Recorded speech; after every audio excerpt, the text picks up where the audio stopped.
Good evening, everyone. My study is on biomarkers for poor response to intravitreal aflibercept injection.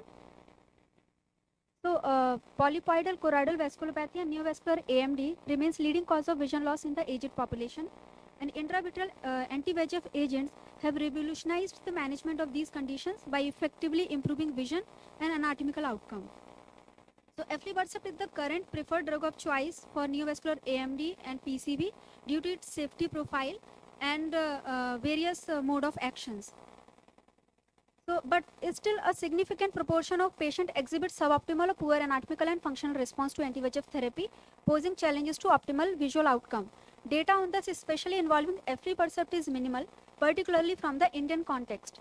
In this study, we have attempted to identify few biomarkers which likely are responsible for poor outcome with aflibercept injection in Indian eyes. So the aim of this study is to identify these OCT biomarkers in naive patient as well as in pre-treated eyes, in neovascular CNVM and cases and PCV cases, and by using multiple protocols. So it is a retrospective study which was done at Tertiary Eye Care Center in Trivandrum.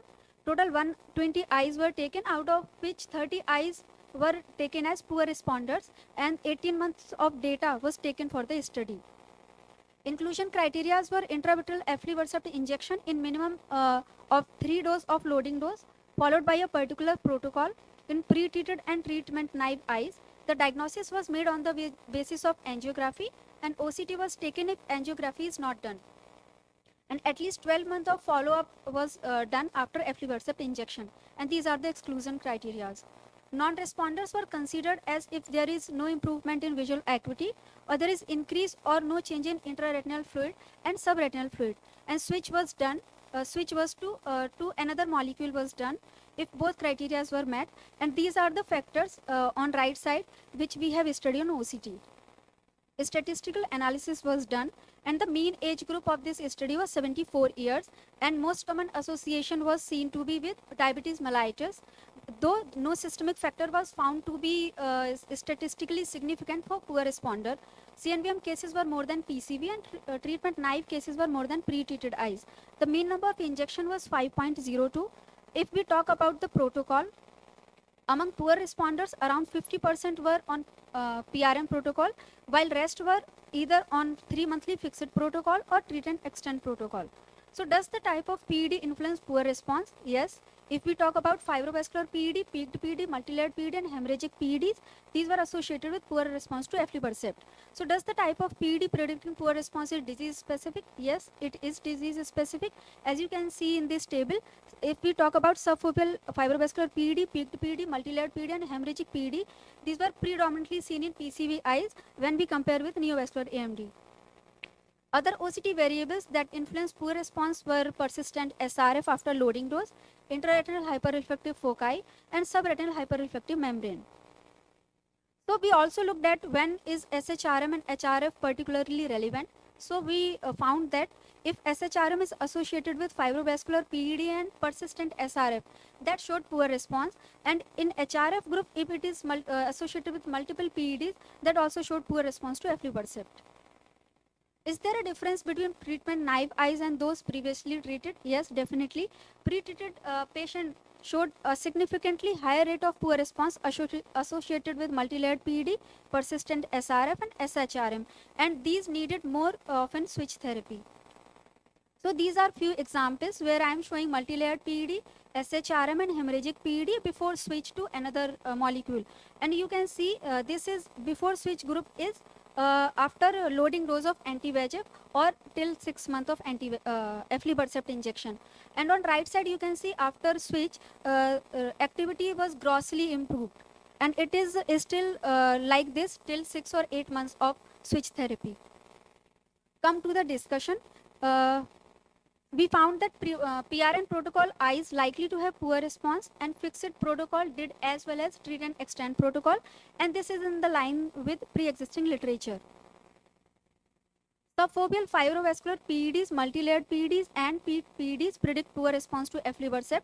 This is also published in multiple studies, but one study where they talked about serous PED, their results were contrary to our study, and in one study related to multilayered PED, where favorable response is reported in a case series.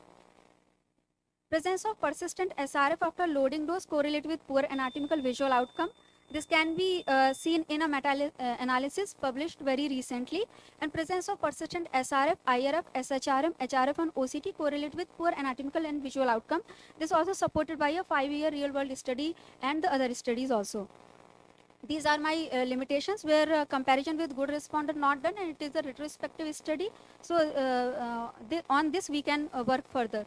So talking about all this, what is the take home message is PRM protocol is not the best option in neovascular AMD and PCB. So fixed protocol is a good option if TA is not feasible.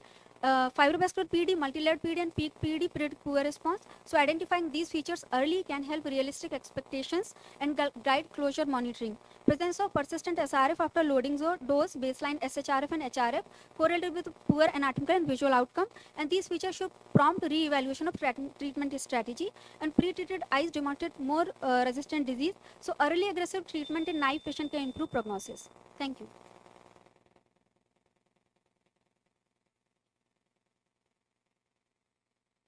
Yes. Sir, most of the in pre-treated eyes, most of the patient took either ranibizumab or biosimilar. And after, if not responding, like then we changed to aflibercept. Still, they were not responding, and at least after 12 months of therapy, we changed to either brolucizumab or faricimab. And what's the follow-up? How many injections of aflibercept did you follow up with? Sir, minimum 3 loading doses were given, and we followed up according to one protocol. If it still is not responding to aflibercept injection, then we change to the switched molecule. Like after 3 loading dose, how frequently the aflibercept were injected in these cases, because your follow-up is for 1 year. So what is the mean number of injections in 1 year? Sir, 5.02. 5.02. Yes. So when you will switch over to brolucizumab? When you switch over to brolucizumab? Sir, brolucizumab, we after loading dose, we see the response. If response is feasible, reasonable, then it is okay. If it is worsening, OCT features are worsening or visual improvement is not coming, then we are switching to brolucizumab or faricimab injection. Thank you.